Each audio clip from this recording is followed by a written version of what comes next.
할렐루야. 성령을 쫓아 행하라. 이 말씀을 통해서 오늘 우리의 심령이 다시 한번 더 성령 안에서 놀라운 은혜를 경험하는 시간 되시기를 예수 그리스도 이름으로 축원합니다. 저는 중학교 1학년 가을쯤에 성령 체험을 했습니다. 제가 간증 드렸듯이 그때 뜨거운 성령 체험을 했어요. 그래서 한 2시간 동안 바닥을 막 대굴대굴 굴릴 정도로 제 막 속이 너무 뜨거워서 그렇게 주님을 만나는 그런 경험을 제가 중학교 1학년 가을에 성령 체험을 했습니다. 그때는요, 죄가 미워지더라고요. 죄가 막 싫어지는 거예요. 내가 이렇게 이 죄를 가지고 내가 살았다라는 게 중학교 1학년이지만은 굉장히 제 마음이 아주 분하더라고요. 그래서 죄가 막 지긋지긋, 아멘을 안 하니까 제가 계속 말씀해 드리는 지긋지긋거리는 마음. 근데 문제는 얼마 후에 제가 깨닫는 게 제 안에 여전히 죄가 역사하는 걸 보고 제가 깜짝 놀라면서 좌절을 경험을 했어요. 여전히 하나도 제가 바뀌지 않는 나의 모습, 내 안에 여전히 욕심, 교만, 정욕적인 것 등 달라진 것이 없는 나의 모습을 보고, 달라진 것은 교회 다니는 것, 그런 부분들이 내 안에 있음을 보고 당황스럽기도 하고 아주 괴롭기도 하였습니다. 그래서 중학교 1학년 때니까 누가 이거를 잘 알려주는 그것도 없이 내가 과연 예수 믿는 건 맞은가? 내가 거듭난 거 맞나? 라고 하는 이런 생각이 들면서 너무너무 괴로웠습니다.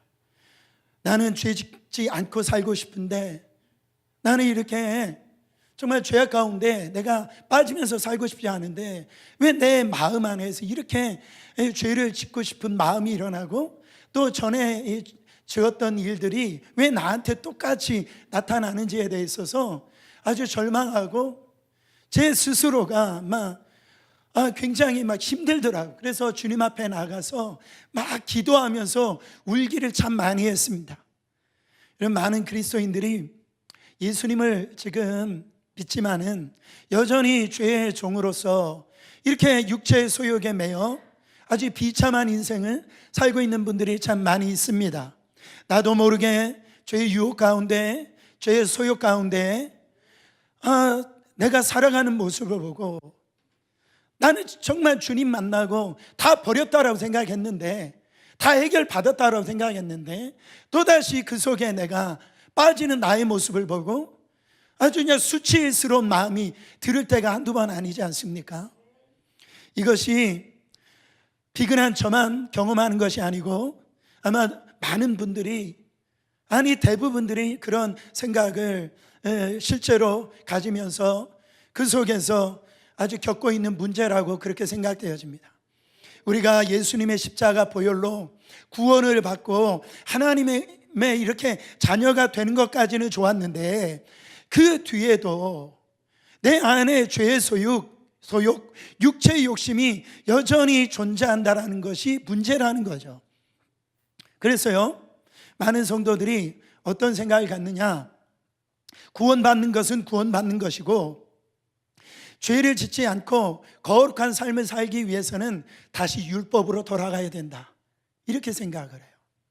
뭔가 내 생활을 잡아줄 수 있는 그 규율, 율법의 틀에 안에 있어야 내가 넘어지지 않지, 그냥 이 자유의 이 복음 안에 있으면 그 죄의 유혹에서 쉽게 나는 넘어갈 수밖에 없지 않느냐, 이런 생각을 갖는 거예요. 여러분, 이 갈라디아서는 사도 바울이 개척한 교회입니다. 개척할 때에 사도 바울은 복음으로 이 교회를 개척을 했어요. 이제 사도 바울이 이제 하나님의 성령의 음성을 따라서 이제 다른 곳에 가서 하나님의 사역을 하는데 이 들려오는 소리를 들으니까 복음으로 정말 세운 이 교회가 자꾸 성도들이 율법으로 돌아가는 모습을 보고 이 사도 바울 마음 안에는 얼마나 마음이 찢어지는지 몰랐단 말이죠. 여러분, 그렇지 않겠습니까?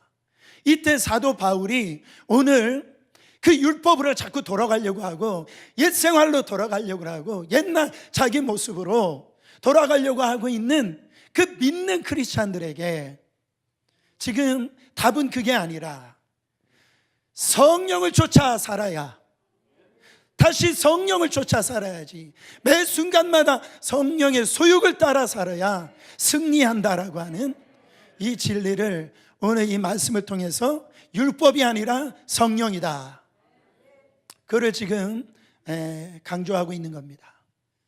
그러면 우리가 성령님이 첫 번째로 누구신지를 알아야 돼요. 성령님을 아는데 바로 알아야 됩니다. 여러분 요한복음 14장 16절부터 17절 말씀 우리 같이 봉독해 보세요. 내가 아버지께 구하겠으니 그가 또 다른 보혜사 뭐라고 그랬죠? 지난주에 파라클레토스라고 그랬어요. 그러니까 파라클레토스란 말은 우리를 돕는 자, 우리를 위로하시는 자, 우리에게 힘을 주시는 자, 우리의 상담자. 그러니까 이 보혜사를 계속 읽어보세요. 너희에게 주사 영원토록 너희와 함께 있게 하시리니. 저는 진리의 영은 뭐예요? 바로 예수 그리스도를 증거하는 영이란 말이에요. 세상은 능히 저를 받지 못하나니 이는 저를 보지 못하고 알지도 못함이라. 그러나 너희는 저를 아나니 저는 너희와 함께 거하시며 또 너희 속에 계시겠습니다. 예수님께서 공생의 3년 반 동안 이 사역을 하시고 하나님의 모든 언약의 약속을 다 이루신 다음에 십자가에서 모든 구속을 다 이루신 다음에 지금 하늘 보좌 우편에 앉아 계십니다. 그러면 제가 질문해 볼게요. 이 자리에 누가 계세요? 엄밀히 말하면 이 자리에 성령님이 계시는 거예요. 예수님은 지금 하늘 보좌 우편에 앉아 계시는 겁니다. 그 성령님을 보내주실 때 우리에게 어떤 성령님으로 보내주시느냐? 보혜사 성령님으로 보내주시는데, 이 보혜사 성령님은 무슨 영이라? 진리의 영이라. 그러니까 이 성령님은 바로 영으로서의 하나님이신데, 이 영으로서의 하나님은 예수 그리스도를 증거하는 영이라는 거예요. 그러므로 이 성령님은 우리의 눈에는 보이지는 않지만은, 이 성령님은 우리의 시각적으로는 보이지는 않지만 그분은 우리 속에서 살아계셔서 우리와 함께 하시고 우리와 동행하셔서 정말로 이 주님 안에서 이 신앙생활 정말 성공적으로 할 수 있도록 만들어주시는 분이 성령 하나님이시라는 겁니다. 그분은 영이시기 때문에 우리의 눈으로 볼 수도 없고 만질 수도 없습니다. 그러니까 세상 사람들은요, 그 성령을 알질 못해요. 왜? 그분이 정말로 이 살아 계시지만 세상 사람들은 이게 눈으로 안 보여지니까 이 성령 하나님을 알 수가 없죠. 그러나 그 성령 하나님은 계세요, 안 계세요? 계십니다. 지금 우리 예배 가운데 계시고 우리 안에 계십니다. 성경은 뭐라고 말씀하시느냐? 고린도전서 3장 16절 말씀이에요. 너희가 하나님의 성전인 것과 하나님의 성령이 너희 안에 거하시는 것을 알지 못하느뇨? 하나님의 성전이라고 하는 것은 하나님의 임재를 얘기를 하는 겁니다. 하나님의 임재가 아니면 여기는 그냥 건물밖에 안 되는 거예요. 그리고 그 성전이 어디 안에 있다고요? 우리 안에 들어와 있다라는 거예요. 그러니까요, 이거를 신학적인 용어로 성령의 내주하심, 바로 아까 우리가 찬양했던 임재하심, 이렇게 얘기를 하는 겁니다. 이거는요, 마치 이런 것 같아요. 어머니가 이렇게 제 아이를 품었을 때에 제 아이가 이 속에서 자라고 있지만 눈에서는 안 보이잖아요. 눈에서는 안 보이지만 그 아이를 느낄 수 있어요? 못 느낄 수 있습니까? 그 아이의 그거를 느낍니다. 느껴요. 그러니까 성령이 우리 안에 임하시면은 우리는 눈으로는 볼 수 없지만은 우리의 영혼 깊은 곳에서, 보이지 않는 곳에서 그분이 나를 지배하시고 나를 주장하시고 자꾸 기뻐져요. 자꾸 막 즐거워집니다. 자꾸 기도하길 원하시고 자꾸 막 예배드리길 원하는 거예요. 자꾸 예수를 막 증거하길 원하고 막 자꾸 용서해지고, 여러분 그렇게 막 전도하고 싶은 그런 소원이 막 일으키게 되어진다라는 거예요. 여러분 그걸 느끼십니까? 그분이 보혜사 성령 하나님이시라는. 두 번째로, 이 성령을 쫓아 행한다라는 것은 결국은 성령의 인도하심을 받으라라고 하는 의미예요. 성령의 인도하심. 오늘 16절 말씀에 보면 성령을 쫓아 행하라, 그리하면 육체의 욕심을 이루지 아니하리라. 그래서 성령을 쫓아 행하라, 이 말의 뜻은 성령을 따라, 이 말은 바로 성령 안에서 인, 그리고 by, 성령에 의해서, 그래서 성령을 쫓아 행하라, 이런 말이에요. 바로 그 내주하시는 그 성령 안에서, 그리고 우리가 살아갈 때에 그 성령에 의해서 우리가 살아가게 되어지면, with 하나님과 이 성령님과 함께 우리의 인생길을 이렇게 살아가면, 여러분 그것이 성령을 따라 사는 거예요. 결국은 이 말은 뭐냐면, 따라가는데 소극적으로 막 마지못해서 이렇게 따라가는 게 아니고, 성령 안에서 성령에 의해서 성령과 함께 이렇게 따라간다는 말은 적극적으로, 아주 그냥 기쁨으로, 아주 성령과 딱 붙어서 성령과 하나 되어서 성령님과 함께 살게 되는 것, 그게 성령을 쫓아 행하는 거예요. 여러분 이건 마치 이런 것 같아요. 제가 어렸을 때에 초등학교 다닐 때 운동회 하잖아요. 운동회 하면 항상 마지막에 하는 그 종목 중에 하나가 2인 삼각입니다. 2인 삼각 아시죠? 제가 말씀드렸잖아요. 저 달리기 잘 달렸어요. 달리기만 하면 1등, 2등은 뭐 늘 했습니다. 예. 할렐루야. 예. 근데 마지막에 이 경기가 뭐냐면 2인 삼각이에요. 2인 삼각. 그래서 한 50m 앞에 종이 쪽지 하나를 놓습니다. 그러면 거기에는 누구와 함께라고 하는 이게 쓰여져 있어요. 저는 막 달려서 50m까지는 1등을 했는데, 펴보니까 동네 마을 이장님하고 이렇게 해야 돼요. 이장님하고. 제가 아무리 달려봐야 이장님이 저의 속도를 못 따라오죠. 그래서 1등을 못하는 겁니다. 제가 무슨 말씀을 드리냐면은, 두 사람이 발을 딱 맞춰서 해야 아주 좋은 성적을 낼 수 있다는 거예요. 여러분 우리나라가 이 피겨 스케이팅에 대해서 참 이 문외한이었어요. 근데 김연아 선수 때문에 이 피겨 스케이팅을 좀 알게 되었잖아요. 그 안다라는 얼굴을 좀 이렇게 지어주세요. 근데 제가 그 피겨 스케이팅 중에서 이게 페어 스케이팅이라는 게 있습니다. 이 페어 스케이팅이라는 것은 그 남자하고 여자하고 같이 아주 그냥 스케이팅을 타면서 예술적으로 막 몸동작을 가지고 아주 막 예술적으로 막 하는 그런 경기예요.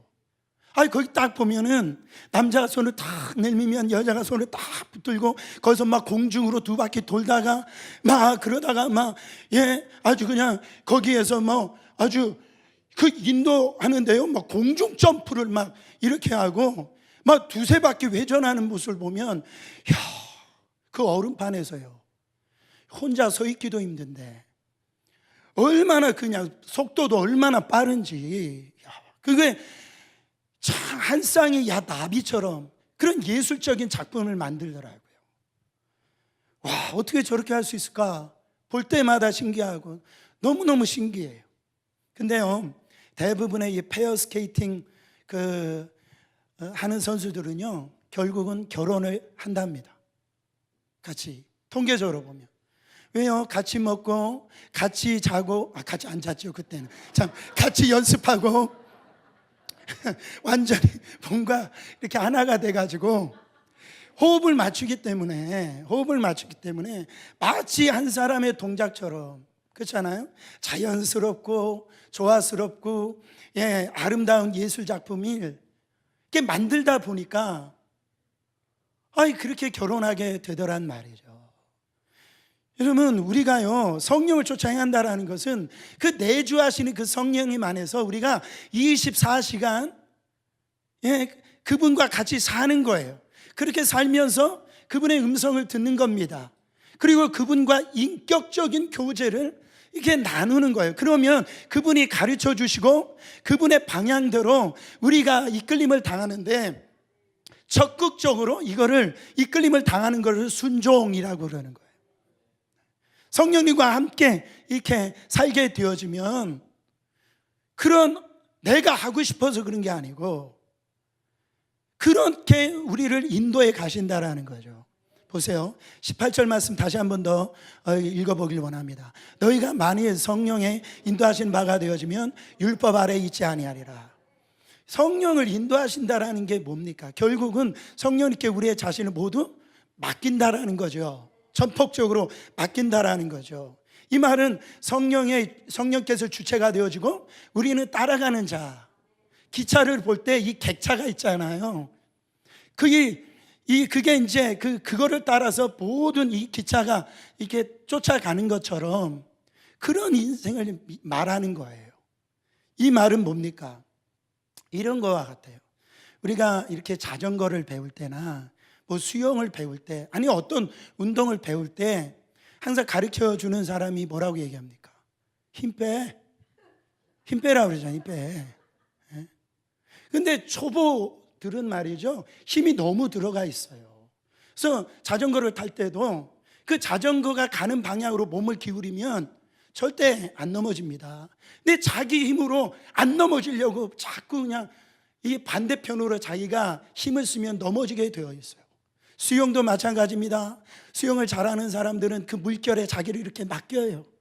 그래서 그 물결과 자기가 하나가 되어져서 힘이 안 들기로 그렇게 그냥 수영을 하는데, 못 치는 사람들 그냥 바닥바닥거리긴 하지 자기가 뭔가 해보려고 그냥 빠져서 물만 먹는다, 이런 말이죠. 사랑하는 여러분, 저는 이 캘리포니아에서 살 때, 거기 캘리포니아 날씨가 좋으니까 서핑하는 사람들이 많이 있습니다. 그래가지고 그 라구나 비치나 여기 쪽에 좀 밑으로 내가면 그 물결 위에 서핑하는 기가 막혀요. 저도 한번 해보려고 했는데 이게 아무나 하는 게 아닙니다. 이 서핑 잘하는 사람들 보면 파도 위를 탁 타고 아주 파도와 같이 이렇게 한 몸이 된 것처럼 이렇게 보여져요. 보세요. 자신이 파도를 움직이려고 하는 것이 아니라 그 파도의 인도함을 잘 따라가게 되어지면 파도를 잘 타는 선수가 되어지는 거죠. 여러분, 우리의 인생도 마찬가지입니다. 우리가 신앙생활할 때 내 의지를 내려놓고 내 지혜를 내려놓고 한번 성령께 우리가 귀를 기울이고 성령의 음성에 우리가 우리의 이 발걸음을 내디디다 보면은 정말로 성령께 완전히 의탁하면 성령께서요 어떻게 하시냐면 우리의 인생길을 승리하게 만들어 주시는 것을 믿으시기를 바랍니다. 그게 어디에서 나옵니까? 성령의 인도하심을 잘 보여주고 있는 그 성경의 모습은 출애굽기서에 출애굽하는 이스라엘 백성들을 보면 알 수가 있어요. 여러분, 출애굽할 당시에 낮에는 무슨 기둥으로? 구름 기둥으로, 밤에는 불 기둥으로 그 이스라엘 민족을 인도해 가셨는데, 이스라엘 백성들은 그 구름 기둥이나 불 기둥이 움직일 때 움직이고 그것이 멈춰 있을 때 멈추고, 그런 삶으로 이 40년을 지내갔다라는 거죠. 여러분 보세요. 성경에서는 이 불기둥과 구름기둥을 성령의 인도하심을 의미하고 있는 거예요. 성령의 임재를 상징하고 있는 거예요. 그 성령의 인도하심에 따라서 이스라엘 백성들이 인도함을 당할 때에, 여러분 그걸 읽어보세요. 그 안에서 배고픈 사람들이 없었어요. 그리고 병든 사람이 없었다라는 거예요. 우리는 뭘 얘기를 하고 있느냐? 우리의 인생을 살아갈 때 성령의 인도하심을 따라 우리가 살면 하나님께서 우리를 보호해 주시고 우리를 지켜주시고 우리를 인도해 가셔서 반드시 하나님께서 우리를 책임져 주신다라는 거죠. 여러분, 그때 성령의 인도하심을 받으면 반드시 어떤 현상이 오느냐? 여러분들이 성령 받고 성령의 충만함을 받으면 어떤 일이 생기느냐? 우리 속에 두 소욕이 서로 싸우게 되어져. 갈라디아서 5장 그러니까 읽었던 17절 보세요. 육체의 소욕은 성령을 거스리고 성령의 소욕은 육체를 거스리나니 이 둘이 서로 대적함으로 너희의 원하는 것을 하지 못하게 하려 함이니라. 그러니까 우리가 알아야 될 것은 성령 받은 사람이라고 해서 육체의 소욕에서 자유할 수 있는 사람은 아무도 없다라는 거예요. 오히려 성령 충만한 사람일수록 더 영적 전쟁에 노출되어지기 때문에 성령 충만한 사람은 육체의 소욕을 거스리기 때문에 성령 충만할수록 우리 육체 소욕이 더 강하게 공격한다라는 거예요. 우리 속에 전혀 다른 두 불의의 세력이 있으니까 막 갈등이 생기는 겁니다. 그러나 예수 믿지 않는 사람들, 성령 받지 않은 사람들은 이 한 가지 원리의 법에서만 사는 사람들입니다. 그 한 가지 법이 뭐예요? 오직 죄와 사망의 법, 율법의 지배를 받는 존재이기 때문에 전혀 갈등이 없어요. 그러니까 육신의 사람들은 하나님의 말씀으로 순종 안 했다라고 해서 갈등하는 사람 봤습니까? 그렇지 않다라는 거예요. 왜 그래요? 오직 한 가지 법, 죄와 사망의 법 아래에 있기 때문에 이런 이 성령 안에서 있지 않기 때문에 갈등이 없는 거예요. 싸움이 없는 거예요. 그러나 이 성령 안에 있는 사람들은 바로 이 죄로 인한 그런 애통함, 그 근심, 그 절규, 탄식이 있다라는 거예요. 그거는 영혼이 살아있다라는 겁니다. 보세요. 에베소서 4장 30절 말씀 보세요. 하나님의 성령을 근심하게 하지 말라. 그 안에서 너희가 구원의 날까지 인치심을 받았느니라. 우리 안에 성령님이 다 와 계신데 구원 받은 사람들은요 성령의 근심을 느껴요. 성령의 탄식을 느낍니다. 성령의 여러분 특별히 죄를 지을 때마다 성령이 막 애통하세요. 성령이 막 근심하세요. 성령이 막 탄식하세요. 성령께서 기뻐하시지 않는 삶을 살잖아요. 그러면 즉각 마음이 괴롭습니다. 예를 들면 이래요. 기도하지 않고 살면 괴롭습니다, 목사님. 11조 못하면 괴롭습니다. 전도하지 아니하면 괴롭습니다. 아멘 안 하시죠. 용서하지 않고 사랑하지 아니하면 괴롭습니다. 이렇게 돼버린다고요. 마음에 근심을 느끼시잖아요. 왜 그렇습니까? 성령이 내 안에서 근심하시기 때문에 그래요. 그런데 불신자는요 그런 근심이 없어요. 불신자에게는 그런 죄책감이 없다라는 거죠. 내 안에 그런 어떤 근심함이 찾아온다라는 것은 다행스러운 겁니다. 다행스러운 거예요. 율법의 도사였던 바울도 보세요. 로마서 7장 15절에 보면 그 싸움에 대해서 고백을 합니다. 나의 행하는 것을 내가 알지 못하노니 곧 원하는 이것을 행하지 아니하고 도리어 미워하는 그것을 함이라. 내가 원하는 것은 있는데 내가 원하는 것을 하고 싶은데 도리어 내가 원하는 것을 하지 못하고 원하지 않는 자기 모습을 지금 고백을 하고 있는 거예요. 18절에도 보면 내 속 곧 내 육체에 선한 것이 거하지 아니하는 줄을 아노니 원함은 내게 있으나 선을 행하는 것은 없도다. 자꾸 자기는 선을 행하고 싶고 하나님의 뜻대로 행하고 싶은데 내 육신의 속을 드러나 보니까 선한 것이 없는 것을 자기가 발견하는 거예요. 그러면서 22절 23절에 또 이렇게 얘기합니다. 내 속사람으로는 하나님의 법을 즐거워하되 내 지체 속에서 한 다른 법이 내 마음의 법과 싸워 내 지체 속에 있는 죄의 법 아래로 나를 사로잡아 오는 것을 보는도다. 여러분 이것을 보십니까? 명색이에요. 정말 복음의 전령자로 자처했던 사도 바울의 이게 고백 맞습니까?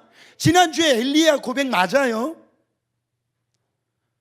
마음은 원치 않는데 지금 죄에 사로잡혀서 이 육신의 소욕에 지고 있는 이런 충격적인 모습을 자기가 지금 발견하고 있는 거예요. 그러면서 이런 이야기까지 합니다.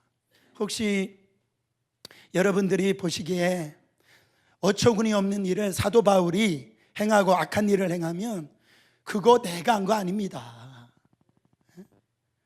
그것은 내가 한 게 아니고 내 속에 있는 또 다른 사람, 이 또 다른 사람 내 안에서 악한 것이 역사해서 내가 그렇게 된 것입니다.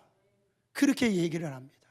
그렇게 얘기하면서 자기 자신의 이 절망을 이렇게 로마서 7장 24절에 이 말로 이렇게 아주 절규를 해요. 오라, 나는 공고한 사람이로다.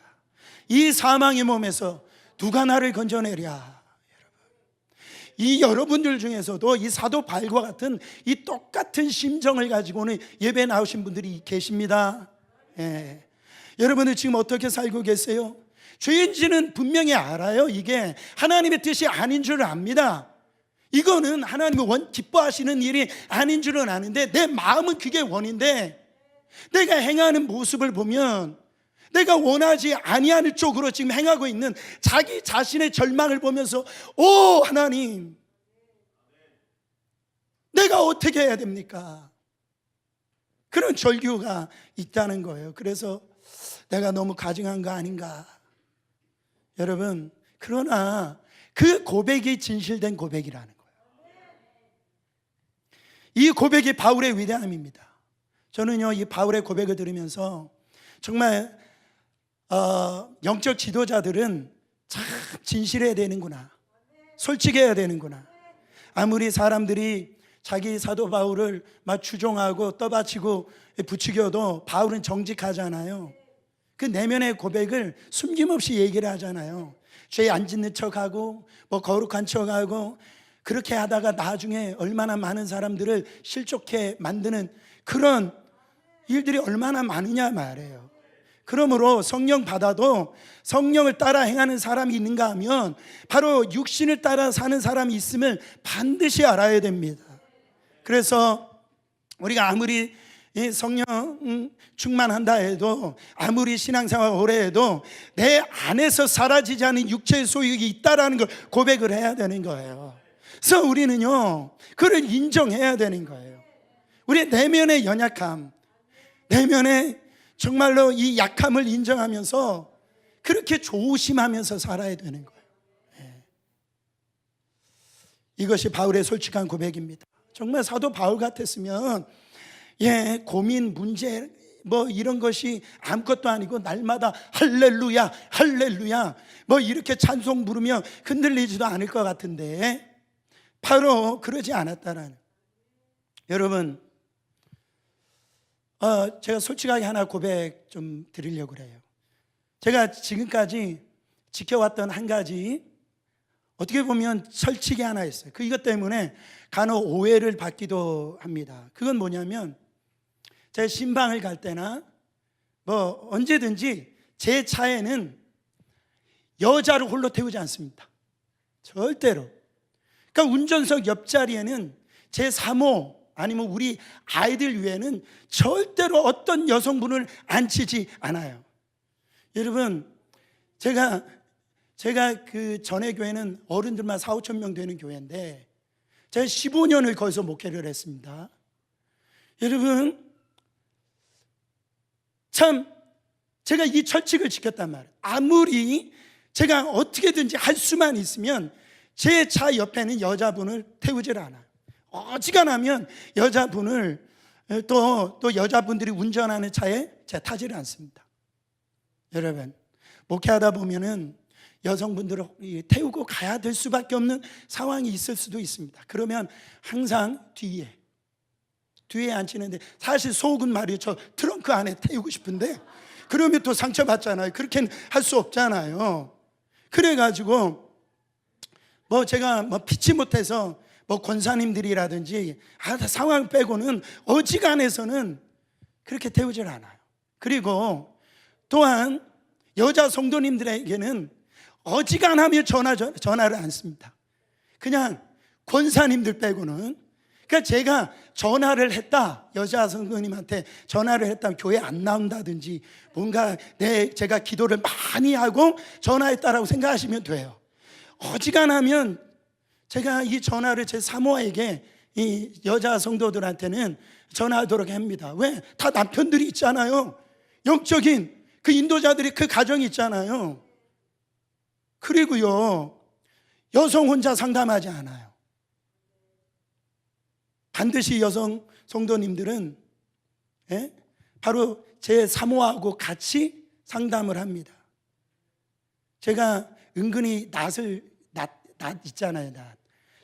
사람 많은 데서는 괜찮은데 한두 사람하고 이야기하는데 얼굴이 벌개지고 잘 얘기를 못합니다. 그거는 여러분들이 뭐 믿든지 안 믿든지 제 상대방을 못 믿어서가 아니고 저를 못 믿어서 그러는 거예요. 제 자신을 지키려고 하는 겁니다.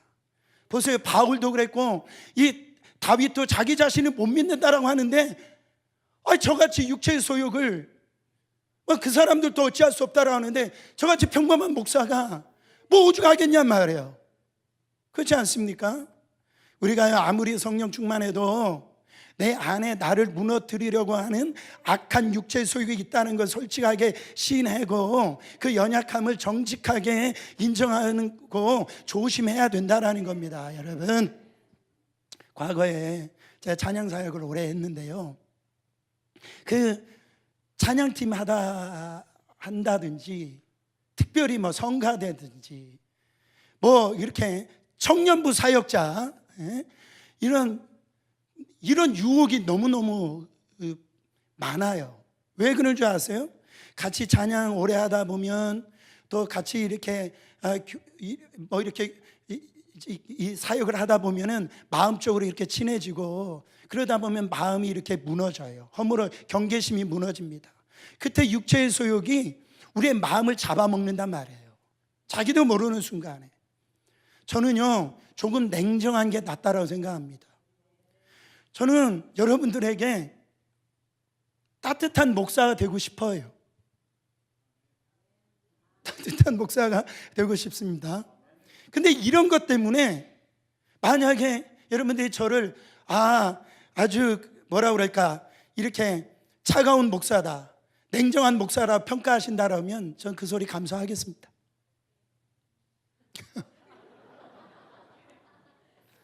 여러분, 자기 남편 외에 자기 아내 외에는 다 경계하셔야 돼요. 누굴 믿습니까, 여러분? 자신할 수 있는 사람이 있어요? 그렇게 유명한 목사님들 넘어지는 이유가 뭡니까? 근데 또 한 가지는 우리가 믿어야 될 것은 이 두 싸움에서 반드시 성령께서 승리하신다. 육체의 소욕이라는 단어가 나오는데, 여기서 나오는 이 소욕이라는 단어가 영어로 passion, desire. 그러니까 우리 한국말로 표현하면 열심, 뭐 이런 단어입니다. 그러니까 이 소욕이라는 이 단어 자체는 이건 악한 것도 아니고 선한 것도 아닙니다. 이 같이 중립적인 거예요. 이 소욕이 바로 악한 것에 붙어버리면 이것은 아주 악한 것이 되어지는 거고, 이 소욕이 성령께 붙어 있으면 이거는 참 놀라운 것이라는 거죠. 그래서 깨닫는 건 뭐냐면, 이게 이제 패션이라고 했으니까 우리를 괴롭히는 악한 것들이 얼마나 부지런합니까? 얼마나 열정적이에요. 여러분, 교회 목사를 무너뜨리려고 하는 육체의 이 소욕은요, 잠도 안 자요. 휴가도 없어요. 이거는 얼마나 열심인지 아니면 넘어뜨리려고, 정말 육체의 소욕은 정말 굉장히 열정적이라는 거예요. 근데 감사한 건 뭐냐면, 우리에게 위로가 되는 것은 뭐냐면 다른 게 아닙니다. 우리를 보호하시고 우리를 인도하시는 성령님이 더 열정적이시라는 거예요. 그 성령님의 열정이 우리의 연약한 우리를 이처럼 인도해 가시는 거예요. 그 성령님의 열심으로 말미암아, 그 성령님의 열정으로 말미암아 부족한 이 박윤선 목사님도 사람 구실하면서 이렇게 목회를 하고 있는 거예요. 사랑하는 여러분, 제가 한 것은 아무것도 없다라는 거예요. 성령께 나를 내어드리면 그 성령의 열심이, 그 성령의 그 열정이 우리를 보호하시고 우리를 인도해 나가신다라는, 저는 이거를 날마다 경험합니다. 날마다 경험해요. 제가 왜 새벽에 나와서 막 기도하냐면 이 성령의 이 열정, 이 성령의 그 열심이 내 안에 막 이게 차고 넘치는 그 기도 가운데 나가기 때문에 그날 하루하루를 그렇게 승리하는 겁니다. 감사하게도 제가 우리 교회에 감사한 건 뭐냐면 우리 교회 여자 성도님들이 저에게 그런 모습을 안 보여주셔서 감사해요. 또 제가 또 감사한 건 뭐냐면 우리 교회 다니는 분들 외모가 너무 참 평범해가지고 말씀만을 전할 수밖에 없는, 말씀을 전할 그 밖에 다른 생각을 가질 수 없는 그런 성도들만 보내주셔서 얼마나 감사한지. 뭔 말하는지 아시는 분만 아시면 돼요. 제가 말하는 건 뭐냐면 우리의 삶의 영적 전쟁에서 이런 성령의 열정을 의지하여서 우리의 생애가 실족하는 일이 없기를 주의 이름으로 축원합니다. 16절 말씀 다시 한번 읽어보세요. 16절 말씀, 성령을 쫓아 행하라. 그리하면 육체의 욕심을 이루지 아니하라. 이 고백이 우리 삶 안에서 여러분 드러나는 인생이 되시길 바랍니다. 여러분 얼마나 소망 있는 말씀입니까? 내가 싸우는 게 아니라고 그러잖아요. 그냥 성령 편에 붙어 있으면, 내가 성령 편에 붙어 있으면 그 성령의 열정 때문에, 성령의 그 열심 때문에 내가 육체의 소욕에 빠지지 아니하고 승리한다라는 거죠. 자, 그렇기 때문에 우리는 성령을 쫓아야 돼요. 성령을 따라야 됩니다. 에베소서 5장 18절에 보면 성령의 충만함을 받으라. 이 말은 늘 ing가 붙어요. 매 순간마다 성령의 충만함을 받으라는 거예요. 그리고 데살로니가전서 5장 19절에 보면 성령을 소멸치 말라라고 그랬습니다. 내 안에 계신 이 성령의 불을 끄면 안 되는 거예요. 자꾸만 이 성령의 분이 꺼트리면 자꾸만 딴 생각하고 이중적인 생각을 하고 그렇게 되어진다라는 거죠.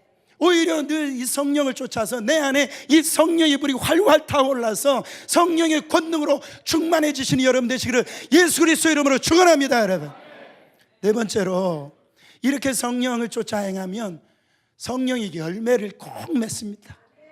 성령의 열매를 맺어요. 성경은 육체의 열매와 오늘 말씀해 보면 성령의 열매를 이렇게 아주 대조시키는 걸 볼 수가 있어요. 지금 열매 싸움을 하고 있는 것 같아요. 자, 19절부터 21절에 보면 아까 제가 왜 이 부분을 빨리 읽었냐면 입에 담는 것도 싫을 만큼 아주 그 육체의 소욕이 결과가 나타나는 열매예요. 한번 읽어보세요. 육체의 일은 현저하니 곧 음행과 더러운 것과 호색과 우상숭배와 술수와 원수 맺는 것과 분쟁과 시기와 분냉과 당지는 것과 불리함과 이단과 투기와 술취함과 방탕함과 또 그와 같은 거니라. 이렇게, 그러니까 사람이 참 보면 그럴듯한데 성령을 쫓지 않고 육체의 소욕을 이렇게 따라 살면은 저와 같은 아주 그냥 추한, 그리고 막 말에 담기도 싫은 그런 일들이 생겨나 버린다라는 거예요. 이거는 육신의 소욕을 쫓아서 육신이 원하는 대로, 그 육신의 본성이 인도하는 대로 따라게 살면 반드시 저런 열매를 맺힌다라는 겁니다. 여러분, 육체의 소욕을 따르는 것은 반드시 죄를 잉태하게 돼요. 사도 바울은 로마서 8장 6절부터 7절에 보면 육신의 생각은 뭐요? 사망이요. 영의 생각은 생명과 평안이라. 육신의 생각은 하나님과 원수가 되나니.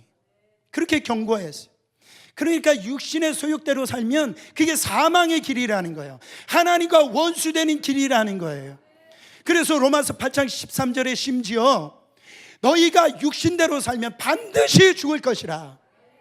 그렇게 되어지면 하나님의 나라의 유업을 받지 못할 것이라고 오늘 갈라디아서 5장 읽었던 말씀에 그렇게 말씀하고 있잖아요. 근데 성령을 쫓아 살아가면, 따라 살면 성령의 열매를 맺는데 갈라디아서 5장 22절 23절입니다. 오직 성령의 열매는 사랑과 희락과 화평함과 오래 참음과 자비와 양성과 충성과 온유와 절제니 이 같은 것을 금지할 법이 없느니라. 우리가 성령을 쫓아 행하면 성령의 열매를 맺게 되는데, 이거는 성령이 내 안에 오셔서 내 삶을 주장하시고 내 삶을 인도하시고 그리고 내 생각을 지배하셔서 내 안에서 활동하실 때 내 삶이 점점 변화가 생긴다라는 거예요. 근데 여기에서 아주 중요한 게 있습니다.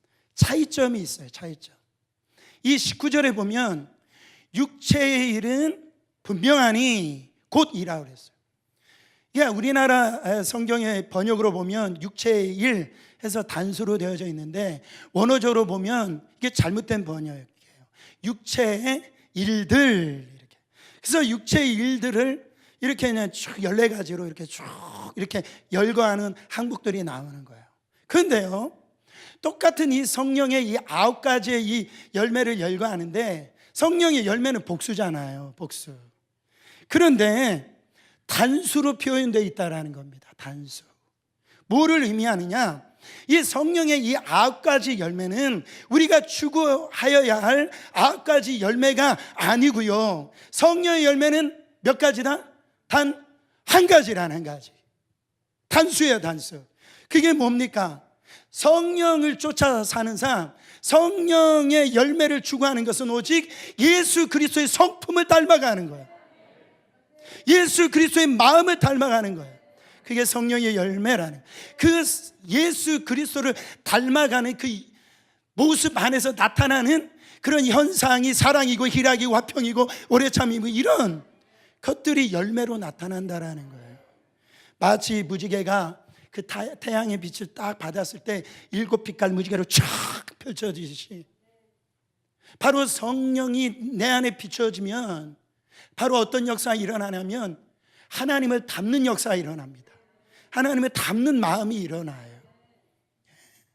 그래서 간혹 참 성령의 은사를 경험하는 분들을 이렇게 보면요, 아주 저도 방언을 합니다.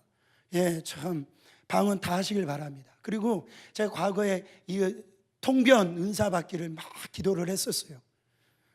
그냥 통변하는 분들 보면은요, 진짜 대단하더라고요. 나아가가지고선 막 예언하는 분들이 있죠. 그냥 신통방통하게 다 맞춰요. 막 전율이 막 느껴질 때가 있어요. 그런데 여기서 중요한 게 무엇인 줄 아십니까? 여러분, 악령도 능력을 가지고 있다라는 거예요. 보세요. 우리가 성령의 능력과 은사를 간절히 구하지만은 그 성령의 은사가 진짜 성령의 은사인지 이게 가짜 성령의 은사인지를 우리가 구분할 수 있는 잣대가 있는데, 그것을 드러나는 그 사람이 예수님의 인격을 닮았느냐, 예수님의 그 성품을 닮았느냐, 예수님의 마음을 품었느냐, 그게 첫 번째 잣대라는 거예요. 만약에 제가 여러 가지 능력이 있어요, 은사가 이렇게 나타나지만, 제가요 목회를 할 때 여러분들을 함부로 대하거나 막 거짓말을 막 밥 먹듯 하거나 뭐 사람들을 막 욕하거나 그러면 여러분들 성령의 사람이 아니다 그렇게 생각하시면 됩니다. 그럴 수가 없어요. 그러니까 우리가 추구해야 될 것은 성령의 9가지 열매가 아니라 우리가 추구해야 될 것은 하나의 열매, 오직 한 가지예요. 이 한 가지가 이 땅에 있는 모든 교회가 추구해야 될 것이고, 우리 교회가 반드시 이 부분에서 잊지 말아야 됩니다. 그게 빌립보서 2장 5절 말씀이에요. 너희 안에 이 마음을 품으라. 그 그리스도 예수의 마음이. 여러분, 이게 성령을 따라 쫓는 사람의 모습이라는 거예요. 우리는요 결과물에 집중하면 안 됩니다. 저 사람이 병 고친다, 뭐 저 사람이 귀신을 쫓는다, 뭐 저 사람이, 여러분 아세요? 귀신이 귀신같이 귀신 쫓는 거? 그거 아십니까 여러분? 그런 모습보다 더 중요한 것은, 성령의 가장 중요한 것은 뭔지 아십니까? 예수님의 성품을 닮아가는 거예요. 작은 예수로 사는 겁니다. 율법 세상 사람들은요 이런 성품 한번 가져보려고 독서를 하든지 자기 수양을 하든지 좋은 취미생활을 하든지 막 그렇게 하려고 그래요. 그게 됩니까? 율법주의자들은 율법을 철저히 지키면서 뭐 이런 모습 가지려고 해요. 여러분, 누굴 속입니까? 그렇죠? 오직 하나님께서 보내주신 이 성령님을 모셔드리고 그 성령님과 더불어 행할 때 성령과 교제할 때 나타나는 그 현상, 바로 이 예수님을 닮는 자가 되어진다라는 겁니다. 이 같은 법을 금지할 수 있어요, 없어요? 이 같은 법을 금지할 수가 없어요. 자연스러운 겁니다. 내가 성령 안에 성령을 쫓아 살면 자연스럽게 이 열매는 맺혀지게 되어 있는 거예요. 사랑할 수밖에 없는 거예요. 여러분, 온유할 수밖에 없는 거예요. 그렇게 주님의 이 마음이 내 안에 오니까 그런 열매를 맺을 수밖에 없는 거예요. 그러므로 성령을 쫓는 삶은 이 그리스도를 통하여 반드시 승리한다. 24절 한번 읽어보세요. 그리스도 예수의 사람들은 육체와 함께 그 정과 욕심을 십자가에 못 박았느니라. 그리스도 예수의 사람이란 영어로 보면 belong to Jesus 그랬어요. 그러니까 이게 예수님에게 속한 사람이라는, 그러니까 예수 안에 있는 사람을 얘기하는, 그것은 예수님과 하나 된 사람을 얘기하는. 그러니까 예수님과 하나 된 사람은 예수님과 죽고 그 예수 그리스도의 살리신 그 영과 같이 사는 자, 바로 이 복음이요, 복음. 여러분, 그 안에서 그리스도가 저 십자가에서 죽을 때 나의 모든 정과 욕심은 나도 함께 죽었다라고 믿는 자라는 거예요. 여러분, 그 사실을 성령님께서 매일매일 이 확신을 우리 가운데 주신다라는 겁니다. 여러분, 그 죄가 떠오를 때, 그 소욕이 떠오를 때, 여러분, 성령 안에 내가 성령을 따라 쫓아가면 나는 저 십자가에서 죽었음을 이 고백이 되어지는 거예요. 이거는요, 집사님, 장로님, 목사 아니 되더라도, 목사 할아버지 되더라도, 여러분 성경 박사라도 내 힘으로는 이길 수가 없다라는, 여러분들이 아무리 결심이 강한 사람이라도 우리는 절대로 우리 힘으로 이 죄의 소욕을 이기지 못합니다. 여전히 예수 믿는다고 하면서도 무너지게 된다라는 거예요. 욕심이 내 안에서 계속 일어나고요, 교만한 마음이 일어나고요, 시기, 질투, 원망, 불평, 음란한 중독이 계속 일어난다라는 거예요. 이건 아무리 바울 할아버지라 해도 이런 일이 일어난다라는 거예요. 여러분, 그렇지만 우리는 죄에서 건짐을 받을 수 있습니다. 그 예수님 때문에 그래요. 바로 예수 그리스도, 예수님은 우리가 죄짓고 탄식하도록 내버려 두지 않는다라는, 그래서 성령을 우리 가운데 보내주신 거라는 겁니다. 우리 안에 오셨다라는 거예요. 자, 요한일서 5장 18절 읽어보길 원합니다. 하나님께로부터 난 자는 다 범죄하지 아니하는 줄을 우리가 아노라. 하나님께로부터 나신 자가 그를 지킴에 악한 자가 그를 만지지도 못하느니라. 그러니까 복음 안에 이것이 믿어지는 사람들은 악한 것들이 나를 건드리지 못한다라는 거예요. 사랑하는 여러분, 이거는요, 예수님이 영접하였다라고 해도 우리의 힘으로는 결코 10번 죽었다 깨어나도 이기지 못하는데, 우리로 하여금 죄에서 이기게 하시는 분은 바로 예수 그리스도라는, 그래서 날마다 예수님을 바라보라는 겁니다. 그 예수, 내 안에 오늘도 오셔서 그 예수의 영으로 오신 그 성령님, 그 성령님이 그 예수를 주장한다라는 거예요.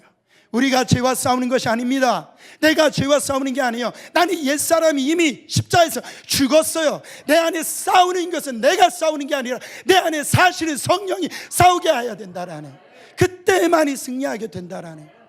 그러므로 우리는 날마다 성령으로 충만해야 돼요.